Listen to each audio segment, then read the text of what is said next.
Welcome, Pewter Report readers, viewers, and listeners to a brand new edition of the Pewter Report podcast, energized by Celsius. It is a Wednesday edition of the show, and while recently we've been going prime time at 7, we just couldn't wait to get on today's podcast because we have a lot to get into as we react to the initial first ever press conference with new Bucs offensive coordinator Dave Canales. We got a lot of great information from Coach.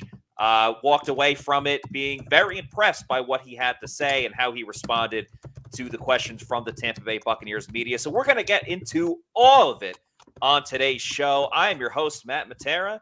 Joined with me is the face that runs the place at pewterreport.com. It is Scott Reynolds. And Scott, we were sitting front row today as we got to talk to and meet Dave Canales for the first time. And I'm just going to say I am very excited to see what Tampa Bay comes up with on offense because it is going to be very different, but different is good in this case scenario. There's no doubt about it. Boy, that was a refreshing press conference after listening to Byron Leftwich the last couple of years, who, at times kind of demeaned the media, right? We would ask legitimate questions and he would spout off about, that's fantasy football talk or no logic or whatever. I mean, there's plenty of logic with Dave Canales. Plenty of logic. That's a 31-minute press conference, folks. Just to let you know, most introductory press conferences, 15 minutes tops. Okay. When you ask Dave Canales a question, be prepared for a well thought out, thorough, detailed answer. And for an offense that lacked the attention to detail over this past year, certainly, right, Matt, I think there's going to be plenty of attention to detail. How could you not be impressed by what Dave Canales said? Now, talking the talk and walking the walk are two different things, right? And Canales is an open book. He says, hey, last time I called plays was back in high school or JV, and he didn't have a coach knocking on his door telling him what to do, so he kind of had carte blanche, which is sort of what he'll have with the Buccaneers. With Todd Bowles obviously running the defense, but he's going to be able to do his own thing in Tampa Bay. Right. So we had 31 minutes worth of press conference with Dave Canales. Then we talked kind of off the record with Dave Canales. We're not going to really share exactly what he said there, but we can kind of fill in some of the blanks. Yes. We talked for another 30 minutes to the beat writers, just kind of get to know you session. And again, very personable guy, very intelligent. He's ready for this opportunity. Now, will he succeed or fail? Right. That's what everyone wants to know. We don't know yet. He doesn't know yet. But one thing he did say, he's going to be a very quick study. He's going to make some mistakes, take some of his lumps, but he likes what this staff is comprised of. He's got, in Brad Idzik, his wide receivers coach, he's going to be the eyes and ears for Dave Canales up in the press box, Matt. But then he's got some old trusted hands, right? Godwin and Gilbert with the ground game and, running the offensive line. They're coaches that have been around the league. They're older than him. Skip Pete, who we mentioned several times, 60 years old. He loves Skip Pete. He is obsessed with Skip Pete. He brought up Skip before any of us did. So he's in love with that guy for sure. And Matt, what we talked about yesterday, the dynamic of the staff, right? The young, fresh ideas from the young kids on the staff, married in with the old trusted hands that, hey, we've got some experience, lean on it. We've been there and done that. We've seen this. I think that how could you not come away excited if you're Todd Bowles, if you're Jason Licht, if you're Buccaneer fans hearing this compared to what you've heard and seen from Byron Leftwich? It's a stark contrast. And again, we'll end up seeing, right? Talk is cheap at the end of the day, but we've been through some underwhelming press conferences before where the results on the field have matched the underwhelming press conferences. So if this offense is as dynamic as what we heard today, and I think that's the vision and the goal, then maybe this Buccaneer team in this offense, which is not starting from scratch. There are plenty of pieces, Tristan, Wirfs, Mike Evans, Chris Godwin, to work with Ryan Jensen, who's coming back healthy.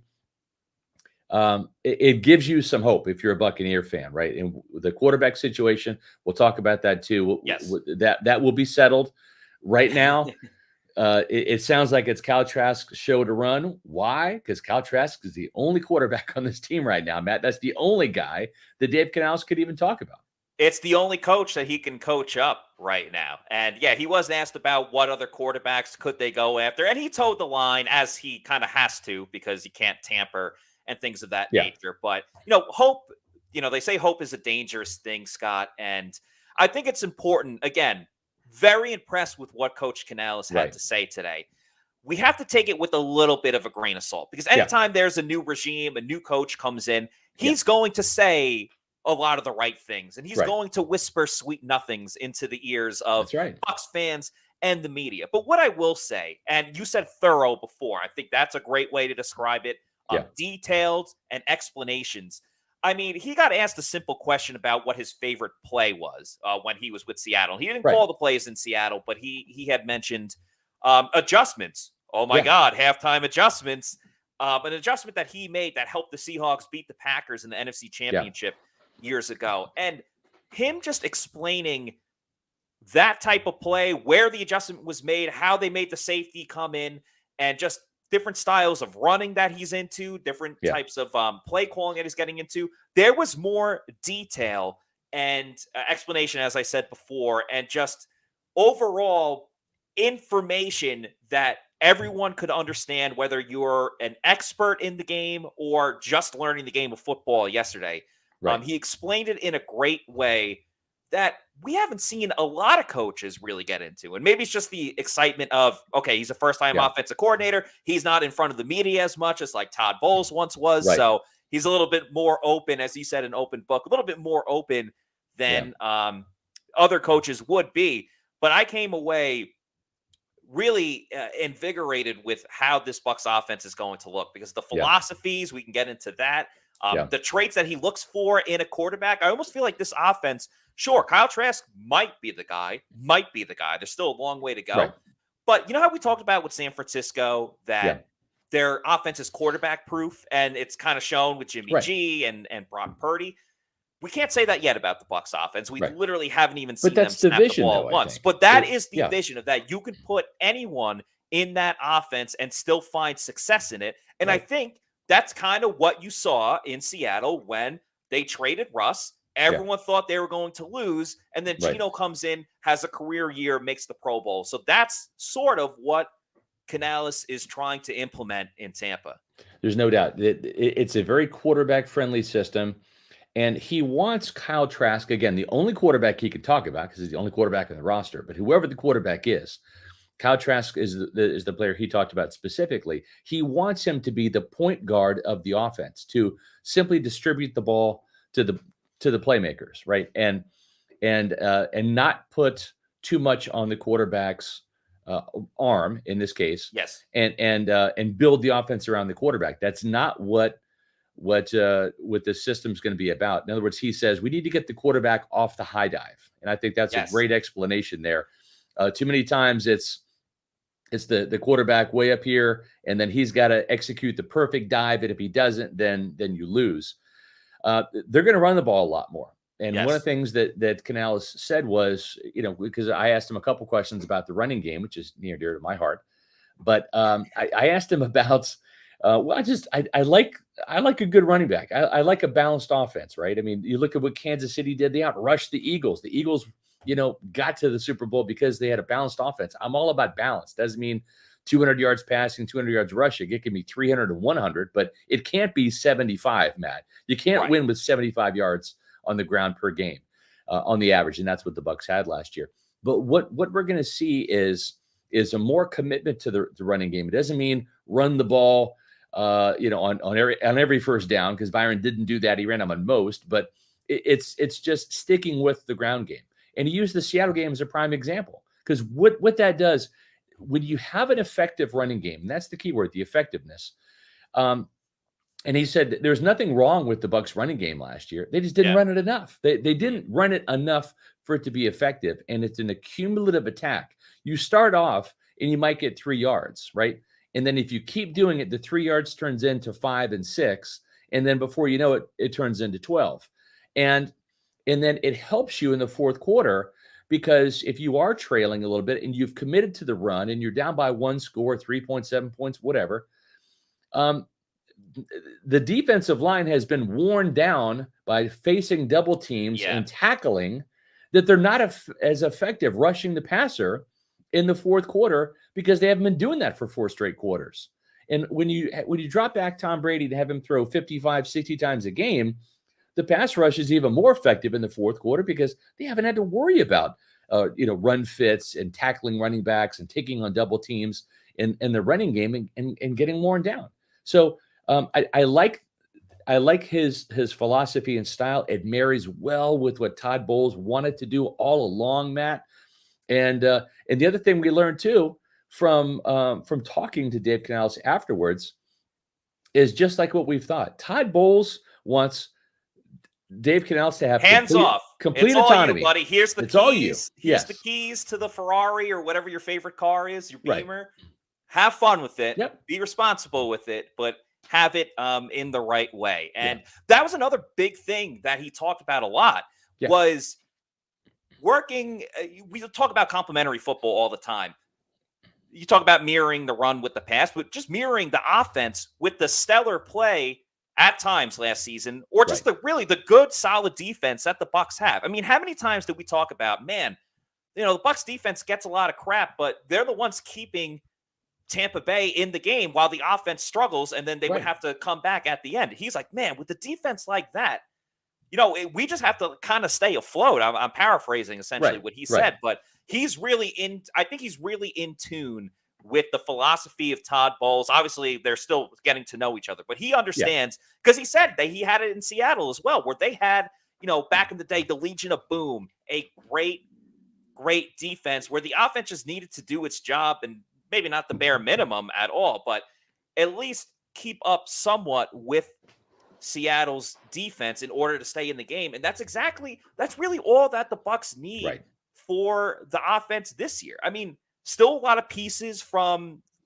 the last years of success that they've had together, and with a solid defense that Tampa Bay has, the Bucs offense just needs to stay afloat. Obviously, score more than the 18 points per game, which I think is very doable with a completely new outlook of this team. And Scott, we have a ton of video to get to from Dave Canales, whether it's about the offense, the quarterbacks. We kind of talked about some of it already. And I think one of the first things that Bucs fans want to know is, what type of offense is Dave Canales going to run? Because he comes from PK. You're right. And I was just going to say, you're talking about Dave Canales. It was a 31-minute press conference. Yeah. If I had to guess which favorite energy drink Dave Canales drinks, because that guy is an Energizer bunny. I mean, he's full of energy.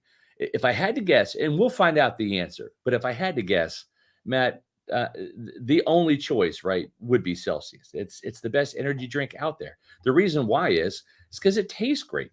It starts there, folks. It starts with the taste. And there's the new fantasy vibe, which has got a fantastic sparkling mandarin, orange, marshmallow taste. It's very sweet. If you don't want something as sweet, then go with the sparkling lemon lime. It's another new flavor that they have. There's the sparkling orange. Had one of those this morning.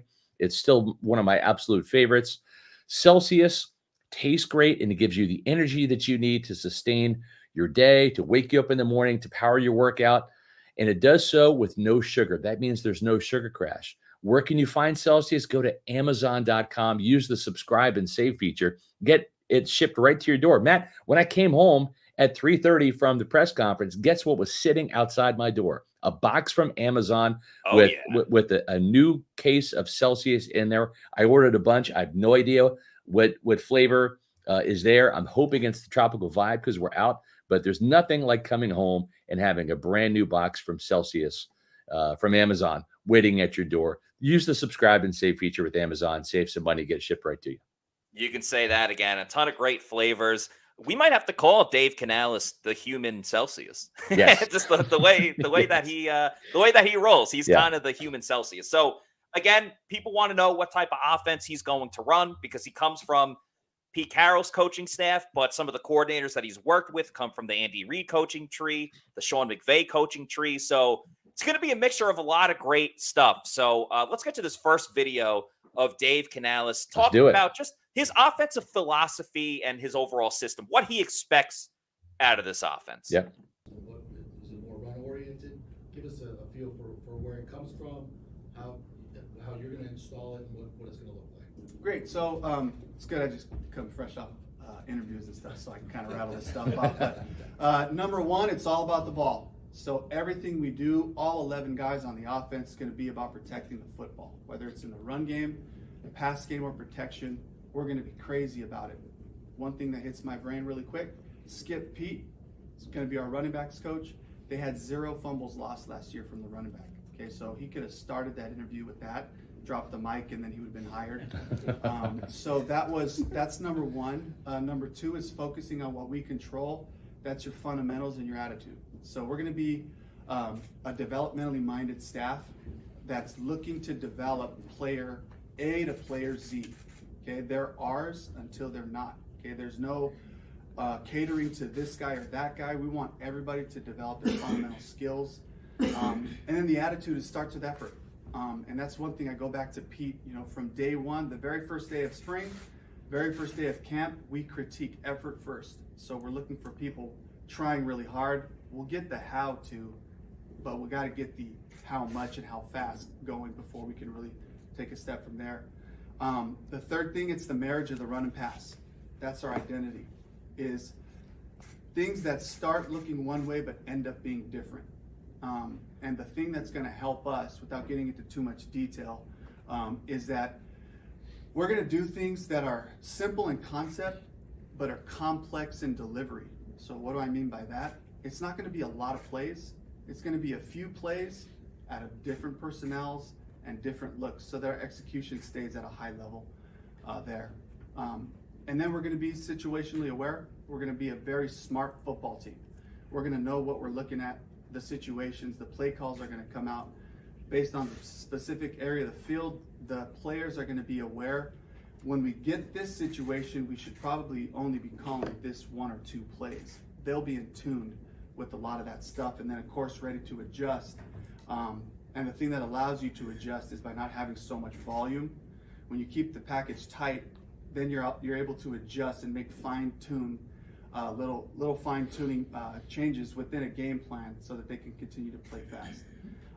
And the last part that'll be our calling card is finish. And you'll see linemen running down the field. You'll see Gino last year chasing Ken Walker down on runs, just trying to get his body in the way, in a smart way to keep himself safe. But you're going to see 11 people fly off the ball and really finish drives, finish quarters, finish halves, and finish games, and it starts in practice. So that's just the general philosophy of what we'll do. You pick up on. That's some good stuff right there, man. I mean, that has to be. I can picture Todd Bowles grinning from ear to ear when he exactly what he wanted last year, man. When he hears taking care of the football, no fumbles. Again, a Skip Pete shout out. Yep. No fumbles, marrying the run game and the passing game. And he had a lot of other really awesome stuff to get into. Yeah. And again, sometimes you're just going to say stuff because that's what the coach wants to hear. But he understands the philosophy that he's getting into. This is his first opportunity to be an offensive coordinator. Yeah. So, we said a lot of great stuff as well. I'm not trying to backtrack here, but listening to Harold Goodwin and, Coach Goody and some of the other elder coaches there, it's his call at the end of the day. It's his play calling, but it's not by any means going to be a one-man show. And I think that's important for this Bucs team. Yeah, and I like what some of the things that Canales said, and I'm just going to talk about this. I don't think this is like any inside information or secret stuff, but it just makes some sense. Sometimes you have these meetings just to meet, right? Yeah. And I've never been a big believer like at Pewter Report. We don't have like regular meetings just to meet, just to like say stuff. We have like, hey, we need to meet about this. Right. Information we need to get to, stuff that everyone needs to be on the same page for. Exactly. It's not like, well, it's 4:00 every day. We're going to have a meeting about this, that, the other thing. Right. Because that's where you get guys nodding off. That's where you get guys, tuning out, et cetera. And so he wants the collaboration from everybody, but he does things very efficiently. And I think that's something he's learned from Shane Waldron, Darrell Bevel, some of these other offensive coordinators he's been around to really streamline some things. And especially Shane Waldron coming from Sean McVay's Rams offense. Bevel's an older guy, he's 53. Canales is 41. You've got Waldron, who's 43. And as part of that young coaching staff, it's like, let's find a way to build a better mousetrap, right? Let's be more efficient.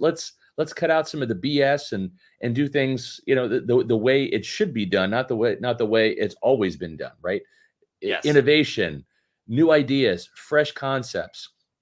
That's what Todd Bowles wanted, and that was the directive that he gave Byron Leftwich and his coaching staff in the offseason last year, Matt, and they didn't do it. And we saw it in training camp. It was like, wow, this is pretty much the same plays they've been running. Just there's no Antonio Brown. There's no Rob Gronkowski. There's no Ali Marpet. Holy smokes, we're on day 3 of training camp. There's no more Ryan Jensen, And so, yes, I think you said it succinctly. Dave Canales, everything that he's said in his interviews was music to Todd Bowles' ears. And I think what's important as well when talking to Coach Canales, he had mentioned that, especially as we go on and on, not the whole playbook is going to be put in front of all the players right away. Like, even if it's X number of plays, they're all going to get it down first before they move to the next step. And I mean, how many times did we see miscommunication last year, whether it was Tom Brady and Mike Evans, which was surprising as ever, or, the offensive line where maybe the play call just wasn't executed properly because you're asking a guy to do what he's not able to do. I think slowly but surely, that's kind of the way to go with implementing this offense. And Canales even said while he was up at the lectern, it's not a podium, it's a lectern, I've learned. He said the play calling isn't even the toughest part. It's coaching the other coaches about the philosophy and building the chemistry. And I found that so interesting that the play calling is kind of like the last of the bit. He talked about knowing the offense like the back of your hands. And we'll see again how a lot of the things we've been talking about on the show the past couple of days, the past week, Dave Canales said a lot of it today. So if you're not already paying attention to pewterreport.com or the Pewter Report podcast, you're finding out the information even before the coaches even say it. So obviously the big question, we talked about it a little bit, but Kyle Trask, what his thoughts are on Kyle Trask. Yeah. What type of quarterback is he looking for in the system? And again, the traits that he wants in a quarterback. Because Kyle Trask, as you see on the screen there, he's different from Russell Wilson. And Russell Wilson, he's very different from Geno Smith. But you know what? He got a lot of great stuff out of Russell Wilson. He got a lot of great stuff out of Geno Smith last season. And we'll see what he can get out of Kyle Trask. But Canales talked about the traits that he wants in every quarterback, regardless of if you're big, tall, if you got a strong arm, if you're more accurate than having that deep ball. He talked about the traits of the quarterback, and then, of course, how he's able to implement those traits, and if those were the reasons that Russell Wilson had success with him and same with Geno Smith. So going to play 2 videos in a row. First, it's his opinion on Kyle Trask, and then a little bit more about how he kind of got Geno specifically to the level that he got to last season. Are you going to be able to shop for Derek Carr, or is it going to have to be somebody in a different aisle, so to speak? Good question. So the way that I've been trained is they're ours until they're not. And so right now I got one Bucs quarterback. It's Kyle Trask. And I can talk about Kyle for a second here. I really liked him coming out. If you look at some of the skill position players that he had there, Kyle Pitts, Kadarius Toney, he had the big return in the Super Bowl. And then you have Damian Pierce was another guy, right? Well, he was able to distribute. And the thing that we're going to help Kyle continue to build on here is to just be a point guard. Point guards don't have to be the one that score all the points. You just distribute, play on time, get the ball out of your hands. Life's better that way when you do that. And you got these bears chasing you. And if you don't like bears chasing you, then get rid of the ham. And that's the football, right? So just teaching him those principles, allowing him to be a distributor. And the other part too about just QB philosophy and play, coming from a junior college background and high school and all that, we really didn't care if the guy was 5'10" or 6'4". I had a 6'6" quarterback. The one thing we're looking for is, can this guy play catch? And Shotty called it the me to you factor. I love that. It's just me to this guy, learning who my skill players are and being able to distribute. He's already shown he can do that. And then on top of that, it's just a really quarterback-friendly system because of the balance of the run and the pass. We're not going to put him in harm's way a lot until, of course, you get in those situations where you got to throw it a little bit, and then we'll do that as smart as way as possible. You worked with a.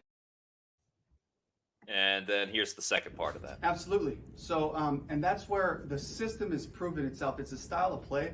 So if I go back to SC for a little bit, right, and you just start rattling off the quarterbacks that came out of there, going back to Carson Palmer, and you had Matt Leinart, then here comes John David Booty, and then Mark Sanchez. Matt Barkley falls into that category as well. One guy after the other, highly touted, gets a lot of accolades, when really it's a system that's friendly for the quarterback. Just drilling that timing of getting the ball out, right? And then having the balance of the run game. I heard Sean Payton say this the other day. I thought it was brilliant. He said, you got to take the quarterback off the high dive. And so I thought that was a brilliant way to put it. That guy you can't be leaning on him to make every single play all the time.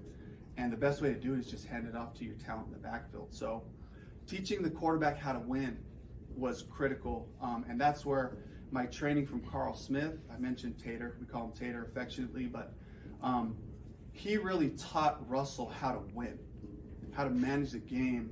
And people can be critical of Russ in different areas of his game, but the one thing he's done is he's won, and with the exception of this past year, he's won at a really high level. And Gino spent a couple of years just sitting behind that, watching it. It's like, I could do that, I can manage that. And then Gino allowed us to open up the playbook a little bit with some of our past stuff that he was a little bit stronger in. So we just tilted it a little bit this way or that way based on who the quarterback was. So we're always trying to look for a way to put the quarterback in his comfort zone and build from there. Dave, so is this? Yeah, that's some fantastic stuff right there. Just the attention to detail, and Dave Canales even said, he's like, this stuff's very fresh for me because I said a lot of this in my interview with Todd Bowles and Jason Licht, but you can just tell how quickly he processes questions and the recall, the right answers, they're right there. I mean, and I'm just comparing, just for comparison's sake, that went that way with Byron Leftwich, right?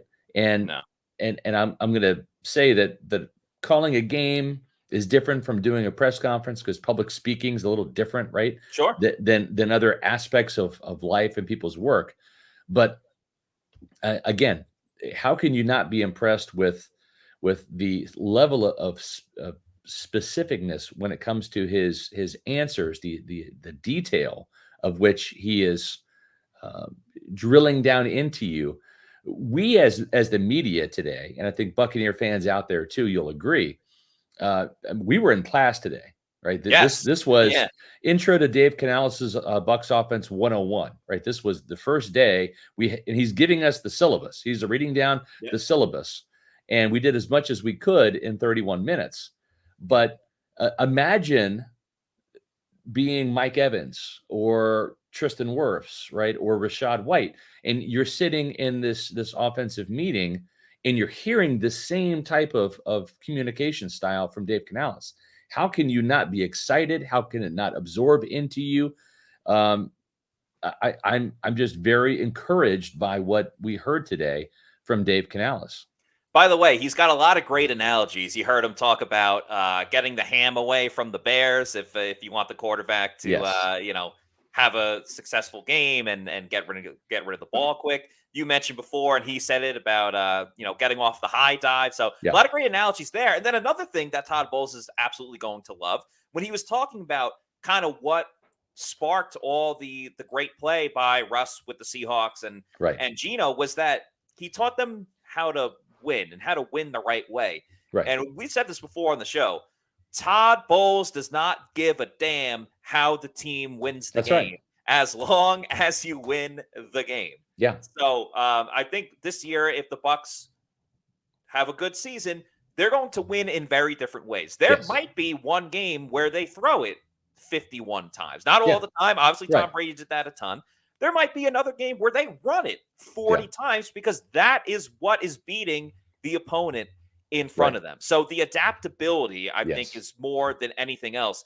We actually had a YouTube video that came out about, I'd say, like an hour before the show started, where Canales talked about his offensive philosophy, which you saw that video here. Yeah. But then he also talked about his favorite play, and that he was able to, while he didn't call the plays with the Seahawks, he got into a halftime adjustment. I know we talked about Right. the adjustments earlier, but if you want to know what adjustment was made, check out that video. Yeah, it's on our YouTube channel. Yeah, Pewter on our Report YouTube TV. channel. So again, just the adjustments, the being willing to change, being open to change, I think is really important, because he said it later on to a question that you asked, Scott, Yeah. about just the run game and stuff. He's like, yeah, we want to establish the run. We want to get the run game going. But if they're stopping it, then we're going to go pass it. That's right. And if they're Yeah. stopping our pass game, we will run it. So Yeah. just being open to everything. Well, and also he said, hey, if we come out, right, and due to injuries or whatever, they got their third or fourth string cornerback on Mike Evans, guess Yeah. where we're going to attack? Like we're going to go after that all day long. So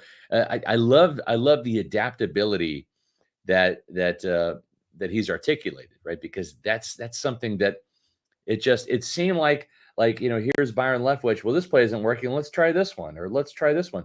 And some other of the things that he talked about today were how he's learned from other offensive coordinators, whether it was Schottenheimer, Bevel, Oh my God. Waldron. He went on the history that he knows of the game. And I don't mean Yeah. to cut you off, but the history of just all of the coach. He went coach by coach, offensive coordinator by offensive coordinator, something that he learned from every single coach in front of him, including Pete Carroll. And then the video That's we right. played about the quarterbacks, he was only at USC for 1 year, and he Right. rattled off like 7 USC quarterbacks in a Yeah. row. We all know Carson Palmer. I'm sure a couple of Matt college Leinart, football fans Mark forgot about Sanchez. John David Booty. That's right. and John things David like Booty. that. So And Matt Barkley, he rattled off all those. And he that says, goes hey, back to the detail. yeah, these guys were great USC quarterbacks, but he was kind of I don't want to say taking a shot, but he was just telling the truth. It's like these guys were highly touted guys that found success in our system, and then they go to the NFL. Carson Palmer had some success, He's but the the only others, guy that really not did much. Yeah, Yeah.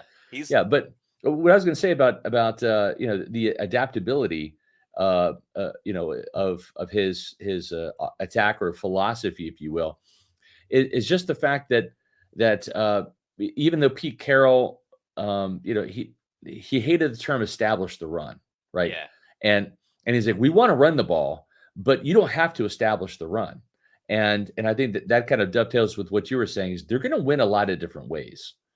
And they're not going to abandon the run. And I thought that was one of the things that he said, kind of like in our meeting, was it didn't say in the press conference, but in our meeting, he just said, he's like, the problem with the run game was didn't run it enough, right? When you did, the Cowboys game, the Seahawks game, and you had some success with it, then it can work. And Rick Stroud from the Tampa Bay Times, he interviewed Harold Goodwin earlier. It was earlier in the year, but it was later in the season. I want to say it was probably around November.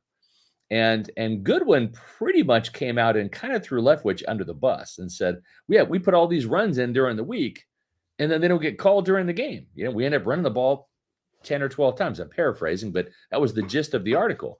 And the interesting thing is, Stroud kind of, he's sitting on a little bit of a landmine there. Wow, here's your run game coordinator kind of throwing your offensive coordinator under the bus in season. And he kind of like checked with some people like, hey, like, this is what I was told. I'm just letting you know I'm running this. And there's no pushback, nothing. They're just like, yeah, run it. Yeah, because and that's why at the end of all of this, Byron Leftwich had one ally in the building, and that was Bruce Arians, who's retired. And that just all of the things that we've talked about since last football season were true and correct. The lack of adaptability, the not sticking with the running game, the things that Todd Bowles kind of harped on in those press conferences. We need to tweak some things. They didn't get tweaked. And this guy at least talks about doing the exact opposite of what Byron Leftwich did. And that's refreshing. So we'll see if all of this can come to fruition, if he can walk the walk, because he's talking the talk. But I'm super encouraged by what we heard today. And if this team can get some more weaponry on offense to team with Rachaad White and Mike Evans and Chris Godwin, and he mentioned Russell Gage a couple of He times. did. Yeah. We believe that Gage may be on the chopping block because they can save some cap room. But you know what? Maybe Canales gets on the table and says, "I want Russell Gage," right? And so we'll see what happens. But the reason I don't want people to be confused, because we've kind of said, and we've kind of forecasted maybe that Russell Gage is going to be cut, and he hasn't to this day. But like he said, they're ours until they're not, right? Yep. So He kept saying that today. kept saying that, yeah. And Russell Gage is an interesting one because he kind of landed in the two categories of he could be a salary cap casualty, but he Yeah. also could be a player that can do a massage the cap and do something with his deal to create Yeah. a little more cap space for the Bucs that also keeps him on the team. And that's why you have to hire a coordinator, because there's certain personnel that he'll like, and Yeah. there's certain personnel that he may not necessarily be a fan of. And Yeah. Russell Gage, Josh Capo and I were talking about it last week, and Yeah. Adam Slavon, and I think Bailey as well. We were, discussing whether or not we should cut him or not, or the Bucs should cut him or not. And he was one of those guys that a couple of us felt, I know Josh feels pretty strongly about this, that he should get another chance for next season. And, how much did the injury hamper him last year? That kind of remains to be seen if he's still with the Bucs. I think this season. it hampered him a lot, because his main, calling card was his quickness, right? That was the biggest thing, was his quickness was what made him special. His ability to separate, short and underneath in Atlanta, right? And it didn't materialize in Tampa because he had that hamstring injury that really took away his one thing that he was good at, which was his quickness. Exactly. And so we'll see, and it might be a thing where the Buccaneers, they kind of, Mike Greenberg likes to cut as he goes. So it might be a thing where free agency starts, Russell Gage is still on the team, but then, later on down the road, it might be a situation where Russell Gage, they decide to go in a different direction, right? Because you can still save that cap money at any point in time this year, right? Yeah. And it's only about $2 million. It's not like they have to cut him to get under cap compliance. They can do other things. But maybe they draft a couple wide receivers, they bring Russ to camp and make a move then, or maybe they keep him. We'll see. But let's talk a little bit about the wide receivers, about Chris Godwin's role, about Mike Evans, and what Dave Canales had to say about them. Yeah, he was gushing over the wide receivers and Rachaad White as well. So we'll get into first his comments on Mike and Chris, and then we'll get into Rachaad White. It's going to be used more outside. How do you see Mike and Chris being used in your offense, given their stature and what they've been able to produce so far?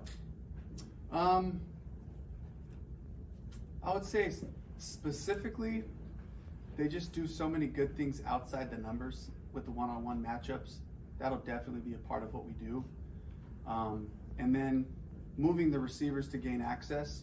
You can release easier if you move your receivers around. So we have a simple system that allows us to be able to do that, to give them access into the secondary. And when you get a big sucker like those guys with a free run, where they're not having to face press all the time, and they're both magnificent versus press. That's the cool part. But just anytime you reduce football to just being like mano-a-mano ball, it's just not smart football.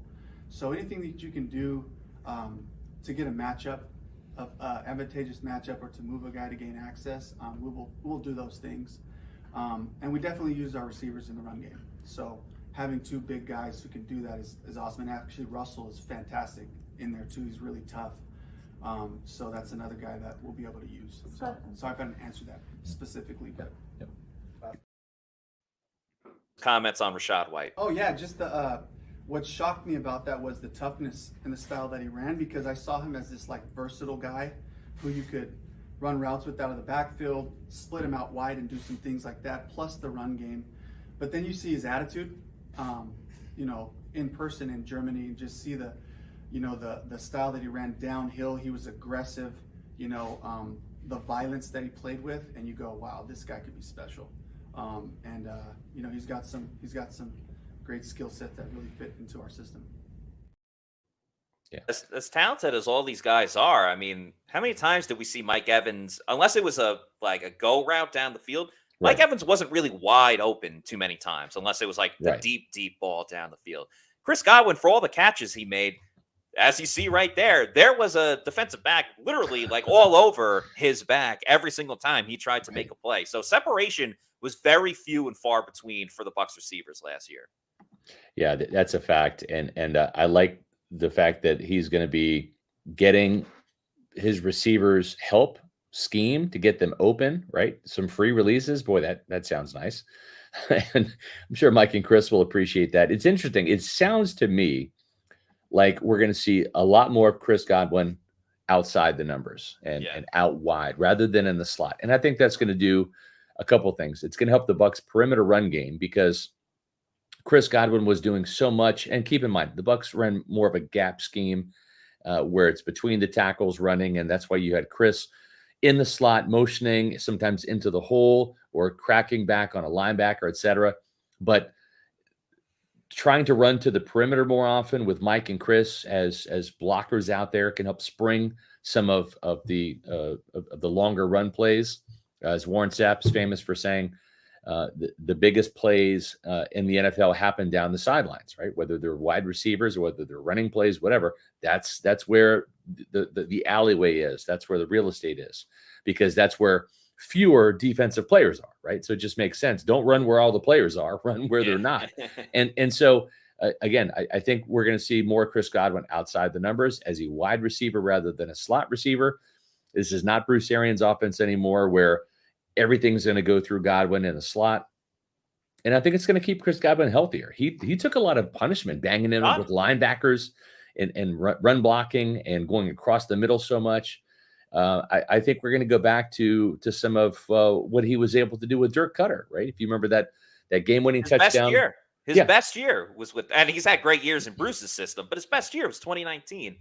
Well, actually, that was there in 2019, but he still was up and coming. Well, if you go back to the touchdown catch that he had against the Saints of the last play of the game, right? The throw from Jameis. Yeah. He was split out wide, right? And he was in a one-on-one matchup. And I think that's where Godwin can really flourish and succeed. Not that he couldn't or didn't. Right. Operating in the middle, but there's a lot more traffic there, right? Are you going to be bracketed with a linebacker and a safety over the top? Are you going to be man coverage, with a nickel inside, with the safety over the top, playing cover 3? It's hard to double team both Mike and Chris if they're outside. The only way you can really do that effectively with double teams is with cover 2, or if you're playing, some type of rolling, cloud or sky coverage, et cetera, you can roll, defenders that way. But if this team gets one or two more dangerous wide receivers, forget about it. Look out, because it could be as dynamic as when the Bucs had Rob Gronkowski and AB complementing what Evans and Godwin did last year, and not last year, but in the Super Bowl year in 2021. And that's not to say that Chris Godwin won't play in the slot at all. It's just saying you're going to see him a tad bit more lining up on the outside. And it does feel like, Scott, if they can just add one more piece, whether it's in more likely the draft, but you never know what happens. A new wide receiver becomes available. Right. They can just add one more piece. It's all about just finding that one favorable matchup. As we talked about in the past, you can guard Mike, and even though the saying is can't guard Mike, you can game plan against Mike. You can game plan against Chris, maybe even AB at times. But if you still have Gronk as an option, and he's not here anymore, but you just give one more passing option for Dave Canales, and I think he will take that ball and run or pass with it in this situation. I agree. And just really take advantage of those matchups. When you're talking about one more option, I'm just going to throw up Celsius, man. I mean, look at that graphic. Peach vibe, tropical vibe, watermelon, like real unapologetic loves, wild berry, the Fuji apple pear, which is one of my favorites. If you don't like the sparkling flavors of Celsius, which is the official energy drink of Pewter Report, you can also try the peach mango green tea. It's non-carbonated, and but it has the same amount of energy that you're going to get without the sugar crash because there's no sugar in it. That's the good thing about Celsius. Where can you find Celsius near you? Well, it's real simple and easy. Go to Celsius.com, click on the store locator, type in your address, and you can find out where Celsius can be purchased. Once you try a couple flavors that you love, which we know you're going to love, then just go ahead and order them on Amazon. Get them shipped right to your door using the subscribe and save. And don't forget, we already talked about the fantasy vibe. They've got the original vibes, tropical vibe, Arctic vibe, and peach vibe. Some tremendous flavors from Celsius. Again, the official energy drink of Pewter Report. I got to say, Scott, just, listening to Dave Canales today, talking to him, getting to really understand the mind of Dave Canales more, it's making me feel pretty good about the Bucs for this season. I understand they still don't have a quarterback. There's still a lot of questions there. But I feel good about the direction that a new Bucs offense is going this year. And speaking of feeling good, I know once you take age rejuvenation, you're going to feel pretty good as well. As we age, our hormones decrease, both for men and women. I was tired all the time, had no sex drive. I was groggy. I felt like I was 80 years old because everything hurt. I came to age rejuvenation because I was tired all the time. Bioidentical hormones has really made such an impact in people's lives. I actually enjoy shopping now. Got all my energy back. Mind is sharp. I feel like I'm 18 again. It was perfect for me. Get with age rejuvenation. Do it now. Don't wait. Call Age Rejuvenation today. One person who does not need age rejuvenation is Dave Canales. He looks young. He's full of energy. He's 41. I'm probably guessing the testosterone has not decreased in him quite yet, but it will in time. It's just natural. It happens to pretty much all males. It's just part of getting older. I'm 50, going to be 51 now. I felt it in my 40s for sure. I started to kind of feel that afternoon energy crash. Last year before I started age rejuvenation, I'm falling asleep on the couch like a loser at 8:30, 9 o'clock. I can't even stay up and watch movies and shows with Ashley. It was going to be a problem. And really it was just the tiredness. And now I've got energy galore. And that's partly due to Celsius, but also partly due to age rejuvenation. I don't have to drink 2 Celsiuses a day just to survive. AgeRejuvenation.com. Click on the website, check it out. Get your testosterone checked. You can sign up for a free, no obligation, complimentary consultation. They'll do your blood work. Insurance will pay for it. There's 5 Tampa Bay area locations to serve you. And right now, with $500 off, Age Rejuvenation is running a special $500 off your first testosterone treatment. Check out AgeRejuvenation.com. A lot of fun, interesting, compelling, like I said before, invigorating stuff from Dave Canales today. If you're not already doing so, as ISO me, PR Joshua, the other PR Joshua, shout out Josh Capo, says, I like it, PR, Pewter Report. Y'all catching on to the fact that if we get another top wide receiver or safety / cornerback, we could be really good still. Yeah, let's remember, a weak NFC South, someone has to win that division, and sometimes you just, you got to catch fire at the right time. You got to take the momentum into December and January. But as long as you get into the dance, once you're on that dance floor, that's right. Anything can kind of. And that's one of the things that Dave Canales said that lured him to the job. We asked him, why'd you take the job, right? Because there's plenty of people that turn it down. He says, well, you don't turn down your first job opportunity, right? This was his first chance at being an offensive coordinator in the NFL, and he took it. And he's very confident guy, right? He's got some swagger about him, which I like, and I think that's going to make him fit in very well, not just with the coaching staff, but also with the players. But the other thing is, he said, "Hey, I looked at the landscape. This NFC South is wide open. We can compete, and maybe win another NFC South division title. It'd be 3 in a row. So I'm with you. I think this division is still there for the taking. I agree with you. ISO me, PR Joshua. They're a good draft and a couple of key re-signings away. And of course, you got to get the right quarterback. But all is not lost, Buccaneer fans. Don't Right. give up on this team or this season before it starts. And that that's would be why, foolish. damn it, they're not tanking. They are not tanking right. because they They're still not. have a pretty good team. And, Canales actually talked about, again, the landscape of what situation he's getting into with the division.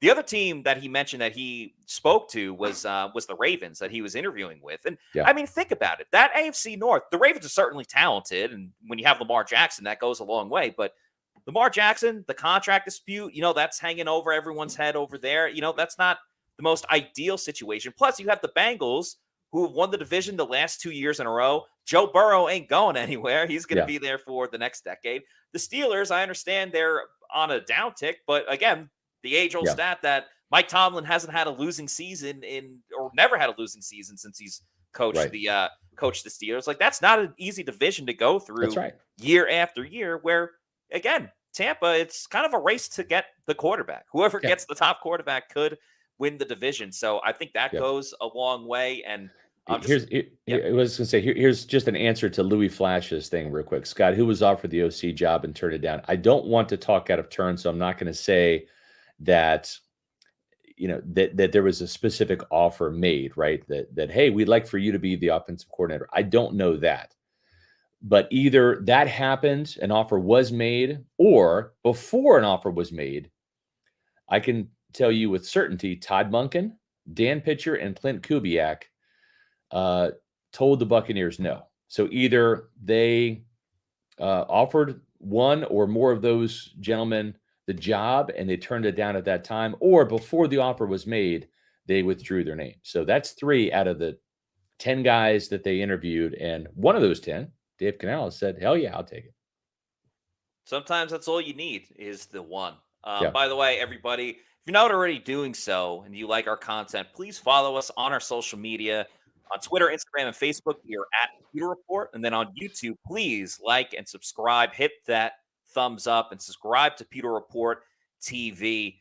We just had a video that came out about an hour ago. We're going to have a lot more Dave Canales content coming up. We're going to post a video not very long after this show is done. So keep on the lookout for that. If you're like, oh man, I just want to keep talking about the Bucs and Dave Canales, we're going to have another video about Dave Canales within the next 5 to 10 minutes once this show is done. We're going to have a lot more content throughout the week, throughout the just put up a Dave Canales story about his influences and touching on all 4 of those coordinators that he liked and kind of borrowed his system, his philosophy from.